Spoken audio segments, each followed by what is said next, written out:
What is Pereira still doing in Australia, Chill? He fights in 2 weeks. It's concerning to me. Meanwhile, you got Ankalaev is doing no media, no tours, and he's locked down in the Caucasus regions in the mountains. My concern level is even higher.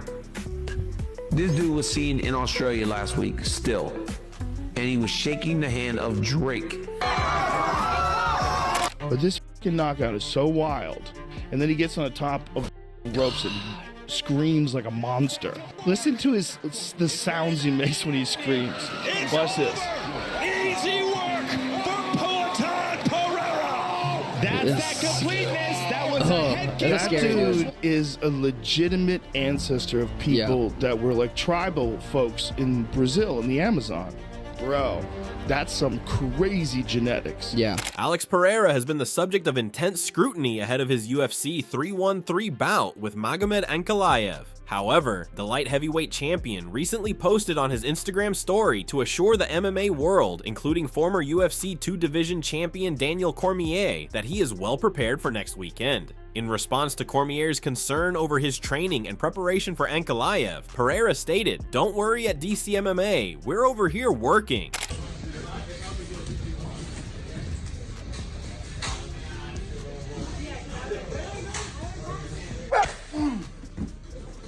Pereira is one of the most devastating strikers in UFC history. Only Israel Adesanya has shown the ability to stand with him without desperately resorting to takedowns like Jan Błachowicz or getting flatlined like Sean Strickland, Jamahal Hill, and Jiří Procházka. Unfortunately, his defensive wrestling and grappling have always been regarded as the weaker aspects of his game. He was out-wrestled, for example, by a lifelong kickboxer in Adesanya, as well as a subpar wrestler in Błachowicz. Ankalaev is regarded as a much higher level wrestler than either of those two. Meanwhile, Alex Pereira isn't just confident he's out for total domination. Ahead of a potential showdown, Pereira has fired a brutal warning at Magomed Ankalaev, promising to humiliate him inside the cage. You know, if Ankalaev doesn't back up his words with action, people already know how I humiliate my opponents. Sometimes I joke around and all, but this time, I'm really gonna mess with this guy to the fullest.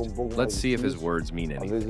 Ankalaev is the light heavyweight representative of Dagestani wrestling, with many expecting him to pose the most difficult challenge to Pereira's light heavyweight championship reign. However, Pereira appears as relaxed as ever, training with Brazilian Jiu-Jitsu specialist Glover Teixeira. Daniel Cormier initially doubted if Alex Pereira would succeed in the UFC. On January 20, 2024, Joe Rogan revealed on a Fight Companion episode that Daniel Cormier wasn't always high on Alex Pereira. Ahead of the all-time great kickboxer's promotional run, Cormier dismissed Rogan's praise of Poatan, which the longtime UFC commentator recounted and said, "Bro, I remember I was telling people about him before he entered the UFC. I was telling Daniel Cormier.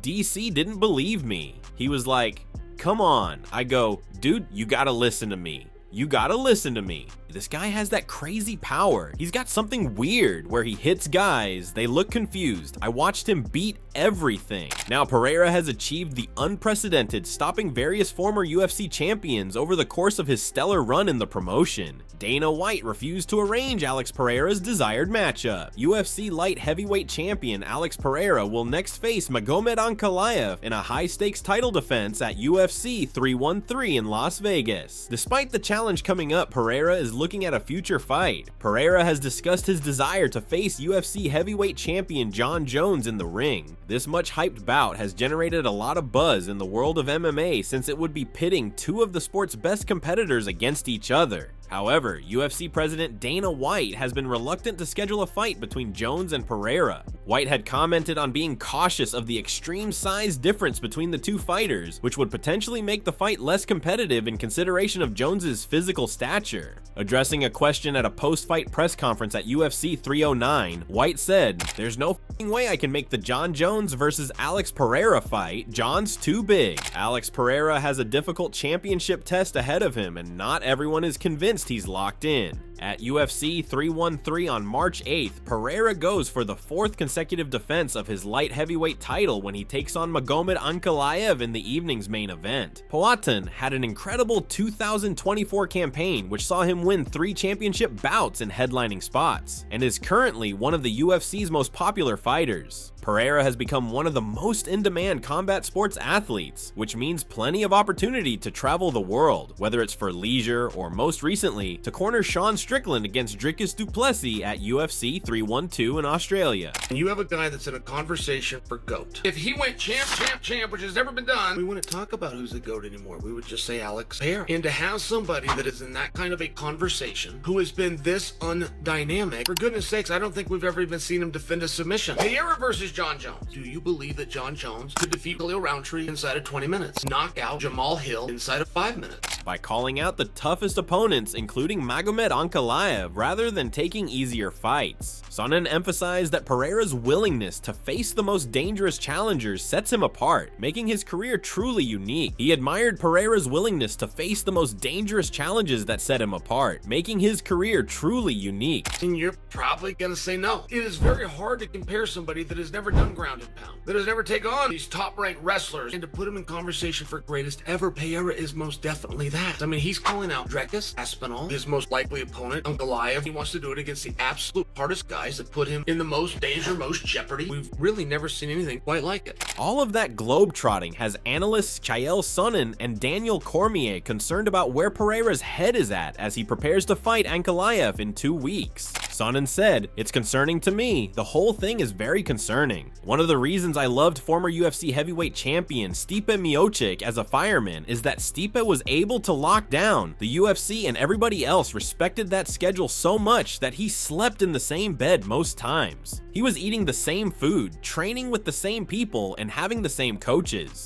While expressing concerns about Alex Pereira's fight, Chael Sonnen added that traveling can make proper training difficult. He explained that while Pereira can still get workouts, this isn't the same as full training camp preparation. Sonnen addressed his further concerns. "It's tough on the road. You can get that training session in, but it usually involves a treadmill in the hotel lobby. Maybe you and your coach clear a little bit of space, even in your room, and you do a mitt workout. It's not the same. Training is not the same. Meanwhile, you've got Ankalaev doing no media, no tours, and he's locked down in the Caucasus region in the mountains. I think that it's relevant." According to Cormier, Ankalaev hasn't just remained in his native Russia. He's already traveled to Las Vegas in anticipation of his second title opportunity. Ankalaev previously fought Jan Blachowicz for a vacant light heavyweight belt at UFC 282, but the result was a split draw. Cormier questions Pereira's travels when his opponent is already in town for their upcoming main event clash. Cormier said, "Ankalaev is in Vegas. I ran into him at the PI last week, and he is honestly so locked in, ready to win this fight against Alex Pereira."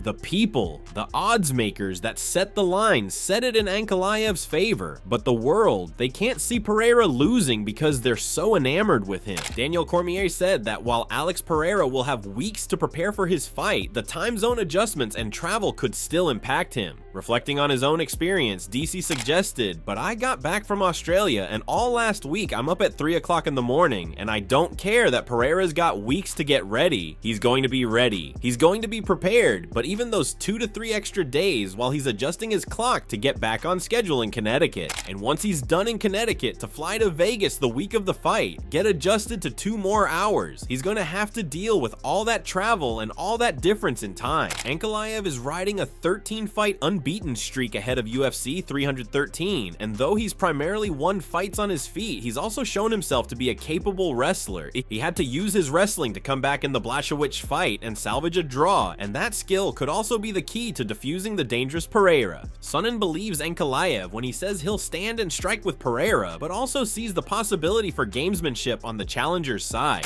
Sonnen said, "I tend to side with you that he's gonna say one thing in the media and pull a double cross in the ring. I also think he should do that. But as far as being a striker versus a grappler, we've got to take these guys at their word." And Ankalaev says about himself, he says, "I'm a kickboxer. We're forced to accept that." Ankalaev has been making lofty claims about what he'll do to Pereira, including recently tweeting Pereira will never be the same after their fight. Like Cormier and Sonnen, he also took a shot at Pereira for what he perceives as prioritizing socializing over training. Cormier sees a path to victory for both fighters. Most of all, he wants to know for sure that Ankalaev and Pereira will be at their best. Cormier said, "I believe that when he starts to take those kicks, because one of the biggest issues he had with Jan Blachowicz was dealing with the leg kicks. His legs got beat up so badly he couldn't stand anymore. It looked like the fight was gonna get stopped due to leg kicks."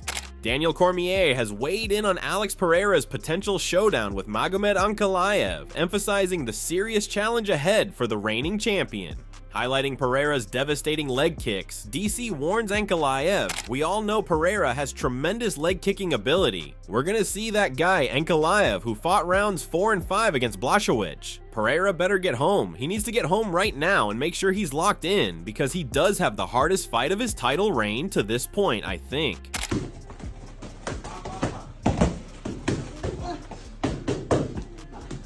Alex Poatan Pereira is one of the most dynamic and exciting fighters in the current era of mixed martial arts. Potan's meteoric rise can be attributed to his devastating knockout power and fan-friendly style. However, he is far from just a brawler. Poatan has one of the highest fight IQs across any combat sport. Give him something to think about. Well, he's got to learn it, right? And he is learning it. And why not just do that too? If he could just mix that in, how many more strikes would he land too? Because then if there's a real threat of him taking you down, for sure, yeah. How many more? And by the way, how strong is that guy on the ground? Probably. I know. Like, his that- hands are probably so big. He just like, He's got baseball mitts. that dude's made out of wood. Yeah. When I put my hand on him to talk to him, he's made out of wood. What is the Especially at 85. yeah. What does the comma mean when he says comma? Oh, Shama. Shama. What does Means that mean? everything. It means like fight. Means like Shama. It means like Shama. It's cool when Yeah. he says it. Moreover, Joe Rogan couldn't believe his eyes after witnessing Alex Pereira's intense and unconventional training methods. Known for his warrior-like mentality, Pereira was seen sharpening his focus with a bow and arrow, a practice that hones his precision, patience, and deadly accuracy, traits that translate directly into his striking inside the cage. Wait, what'd he do? He kicked a soccer ball and then shot it with an arrow. He does that kind of archery. I don't even do that kind of archery. Imagine being the neighbor and hearing this. Here, he hits it. Imagine being the neighbor. Calling 911 right away. Yeah. Get this guy out of here. And then you watch him on pay-per-view. I'm like, oh, Jesus Christ, you can't even complain. Bro, and that thing he did when he kicked the soccer ball and then hit it with an arrow. Oh, yeah. Do That you know was how crazy. hard that is to do? Yeah. Wait, what'd he do? He kicked a soccer ball and then shot it with an arrow. So he kicks it. Oh, he and then really draws shoots the- arrows? I thought he was just fucking around. No, he's really good, man. He's really good at that. That guy's right out of the Amazon, that motherfucker. But he does that kind of archery. I don't even do that kind of archery. Pereira's aggressive counterpunching style is built on his mastery of footwork. Poatan uses his footwork to generate power and to keep himself safe while setting up devastating counters. One footwork technique he uses is stepping his rear foot forward before throwing a jab. Although this is technically incorrect, Poatan uses it to great effect. Stepping your rear foot forward before throwing a jab lets you creep closer to your opponent while disguising your next strike. Think about his come up, man. Like he was able to come up this year without talking.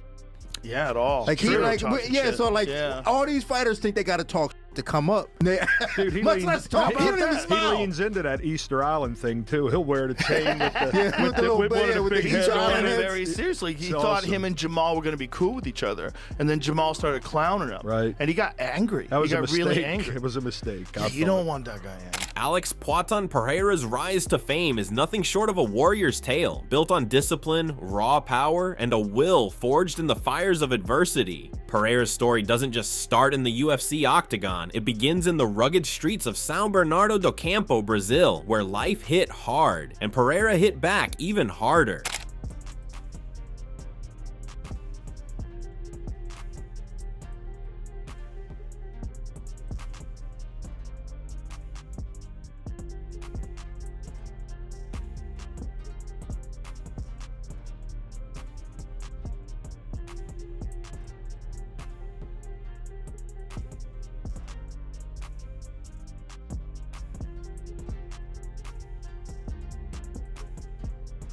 In the early stages of his career, Pereira was known primarily as a kickboxing phenom. With a devastating knockout ability, Pereira dominated the kickboxing world, leaving a trail of battered opponents in his wake. But it wasn't just his victories that turned heads. It was his style. His strikes carried the precision of a seasoned marksman, and his low guard stance, a dare, almost inviting opponents to test their luck against a man who thrived on danger, and danger came with every blow. Kyle Sonnen recently broke down Alex Pereira's fighting style, highlighting a unique aspect of the reigning champion. While many elite fighters are known for their versatility, Sonnen pointed out that Pereira is one of the most undimensioned competitors at the top level, relying almost entirely on his striking. He is arguably the most undimensional guy that we've had, certainly the most undimensional champion. He's never feinted a takedown. He's very one-dimensional, it's very straightforward, but he's a lot to deal with. He doesn't seem to get tired. He's pretty good at protecting himself when he is down. We talk about will Khalil fight. I just saw a piece on Khalil. He was talking about he was 300 pounds and he was smoking cigarettes on his way to the gym, that he got into the sport just to get healthy, just to start living a better lifestyle. I just suggest for you, if that's still the case, if it's not about money and fame and championships, if he's actually fighting for something different, then no, the pressure won't get to him. This is everything I've ever dreamed about, and it's this moment, and can I hold up or not? That's when it becomes a problem. Made me think, man, he just might have the right approach to this contest. Despite a decorated kickboxing career, it wasn't until he crossed paths with Israel Adesanya, arguably one of the most electrifying strikers in modern combat sports, that his legend truly began to take form. Their rivalry, which started in the world of kickboxing and then carried over into MMA, became the catalyst for Pereira's leap into UFC stardom. In the UFC, his reputation as the Izzy Killer was more than just a moniker. It was a mantle he wore with pride, solidifying himself as the only man to beat Adesanya multiple times across 2 sports. Potan's preferred defense consists of head movement supplemented with parries and long guard tactics. This is a very risky style and requires a high level of skill to use successfully. The reason Pereira forgoes a traditional high guard is part of his layered strategy. His low hand position aids his mobility and frees his range of vision. This is especially important for a counterpuncher, as their eyes are their most valuable tool in the ring.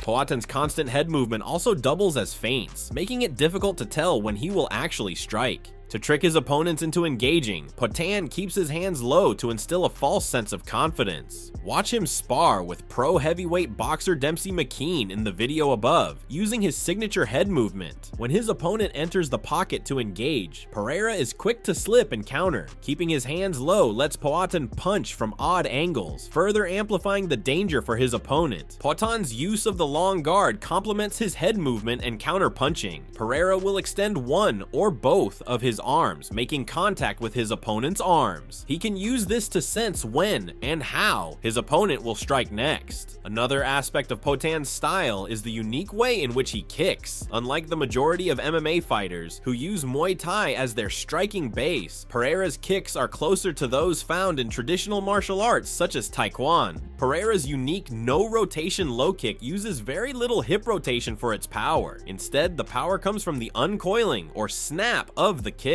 Poatan has so much power in his snap that he barely needs to chamber his leg when delivering a crippling calf kick. Potan's devastating punches are the core of his violent style. He throws most of his punches with a downward trajectory, ending at the opposite hip. This is against conventional boxing wisdom, as it leaves your head open. However, Poatan uses this as another way to bait and draw his opponents in.